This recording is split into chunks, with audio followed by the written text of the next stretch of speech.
guys, welcome to my next project. This is the master bath, and as you can see we have again the 1985 cabinets. I'm going to show you how bad they look. Look at that. Woo! Alright, so I'm going to attempt to paint with Cocoa and Paloma. Cocoa is kind of a brown color and Paloma is a light lavender color with a hint of gray. And I got inspired by this picture in Annie Sloan's book, page 32. This is the front cover. And I'm going to basically start with Cocoa and then paint Paloma on top. So again, here's the before picture. Take it all in. Alright, I'll be back with all the steps. My first step tonight is going to be applying my appliques to my fake drawer fronts. And what I need to do first is to sand them down with 150 grade sandpaper or higher and just kind of rough them up a little bit so the glue sticks better. This is the glue I'm using. And then I'm also going to use the sandpaper to sand around the edges because they are a little bit frayed. But this is the only time I'm going to need to use sandpaper redoing these drawers because the Annie Sloan paint will stick to anything. All four appliques are glued on, and now it's time to add some paint color. I'm going to use Cocoa, which is a brown color. I've never used this color before, so I'm very excited. And I'm just going to show you how smooth it goes on to wood that hasn't been primed, it hasn't been sanded. It's just really worn. There is a coat of varnish or something that makes it shiny. And I'm just going to dip the paintbrush in. It doesn't have much on it. I'm not watering it, priming it, sanding it, or anything, and it's going to go right on super smooth. This is one coat, obviously. And I think I'm going to add a little bit more here. And it looks like I'm probably going to need 2 coats because I can see the wood coming through. And I'm not sure if I like it. Alright, so I'm gonna do the entire cabinet and come back. Something I wanted to talk to you about was how we don't have to take off the hardware on the cabinet doors. We can just paint right over it. So this paint really allows you to start a project with basically no preparation at all. You just go right in and start. So I paint over the hardware, and I also wanted to show you how to paint over the applique. Okay, it's already glued. It's been on here for about a half hour, and I'm just painting right over it.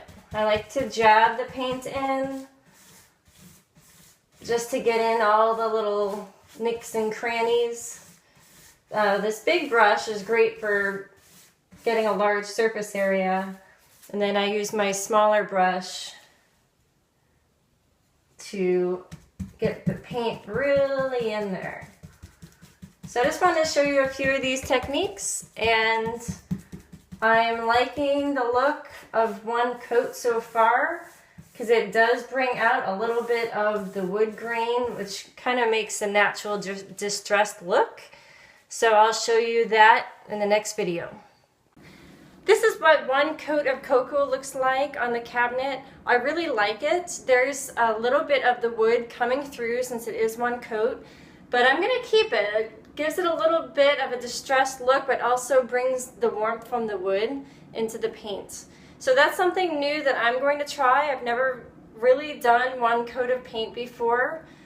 Besides what I did in the last bathroom on just the drawers, I did one coat of Paris Grey.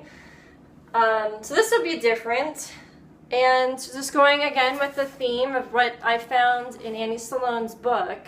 I really like the look of this piece. So what she does is she paints it first with the first color, which is the base color, and then she coats it with wax, which is going to be my next step in this video. So this is the clear wax, and I just take a little bit on the brush and just rub it into the paint. And this is going to protect the paint from chipping, but also when we put the next color on top, it will protect this color, I believe. See, this is something that is new to me. I haven't done this before, where you wax and then you apply color as an effect. So it's a different technique that I've never done. So like I just did, once you apply the wax, you just rub it in, and there's some wax pieces in between the ornamentation here. So just kind of wipe it off. I'm going to finish the rest of the piece, and then I'm going to come back and show you how to do a wash over this color. Now that there's one coat of wax over my one coat of cocoa, it's time to move on to the next step, which is going to be adding a wash of color on top of the cocoa and the wax.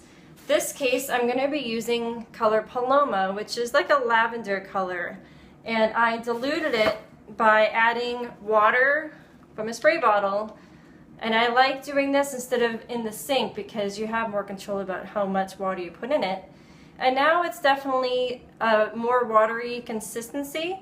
And then she asks you to use a flat brush, which I have, and to cover the cocoa or whatever base coat you have with the wash, and then wipe away with some rags.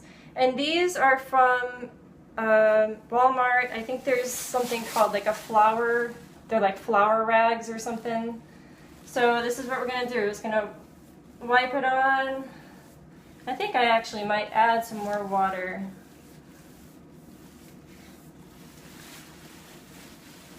So let me do that. And you let it dry, or you don't let it dry, but you kind of just wait a little while, and then you drag it off. And you can see the cocoa comes through. And you want to make the rag flat, because any kind of point that's sticking out is going to catch, and it might break open the base coat so it exposes the wood. If you like that, that's fine. So that's pretty cool, right? It changes the color. Now, say you don't like it, say you want more taken off. I would recommend spraying the rag. You can also spray the paint, but I'm going to do it on the rag. Okay? And continue to wipe off. And so now you can really see the cocoa coming through. Awesome, I love this actually. So if it is a little bit too purpley, what I'll do is add some old white on top and do another wash of old white. Might look kind of cool. So I'm going to finish this piece with my Paloma wash, and I'll be back.